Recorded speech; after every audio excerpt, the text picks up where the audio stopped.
Ladies and gentlemen, boys and girls, welcome to another installment of our hot lap and track guide videos from us here at Delta T Racing. My name is DTR and today we find ourselves at a track hosting our second league race in F1 2021, and that's in the magical lands of Japan at the Suzuka race circuit. If you're interested in joining us to either race or watch our league racing, check out the links in the description or send us a message on any of our socials. Now, we're once again very fortunate to have an incredible lap to analyse from our DTR Hotlapper himself, Shabby2K, and boy, I don't want to spoil it for you, this is an incredible lap. We'll jump straight into the lap, watch it through, and then we'll slow things down, analyse each corner and finish things up with his setup, which is an absolute beauty. So sit back, relax and enjoy the lap.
And there it is, a 126.2, taking him to 6th in the world.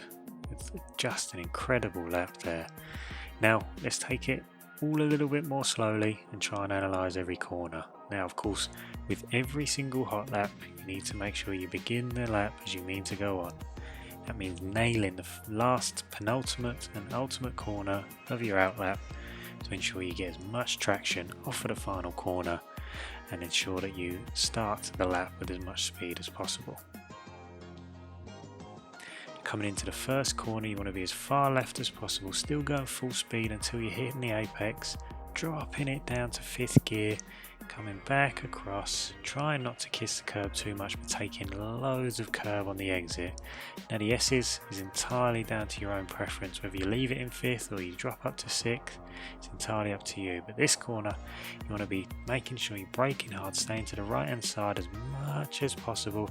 You want to bring it right over so that you're hitting this patch on the right hand side and then turning in on the left hand side. Do not touch the curb, and then let it drift out wide and get on full throttle as soon as you feel comfortable. Up to 7th gear, round on the left hand side, and then just letting go of the throttle, taking loads of curb, and then braking in a straight line down to 4th gear, taking some curb on both entry and exit, and then getting on the throttle nice and early. Now, one of the trickiest corners in the whole game.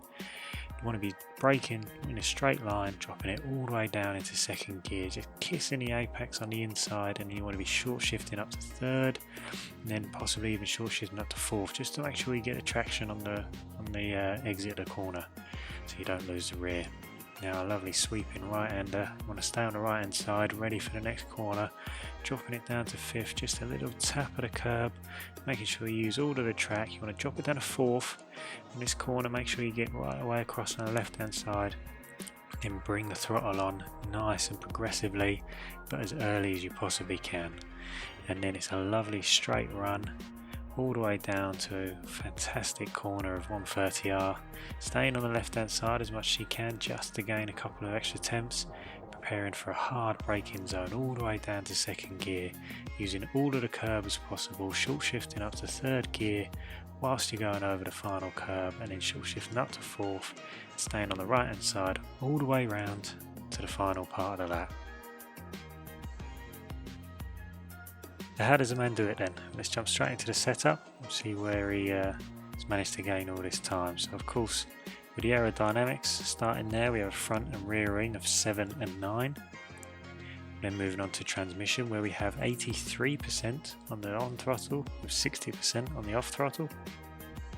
The front camber's at 2.5 with the rear camber at 1.8, front toe at 0.1 and then the rear toe at 0.2, just to really try and maximise the traction as much as possible. Suspension, we have 1.3, very soft to make sure you can get over the curbs, 2.7 on the anti-roll bars, then the ride height of 2.7 as well. Brakes are 100% on the pressure with a 56% front brake bias, and then the tyres are all at maximum pressure. So there we have it.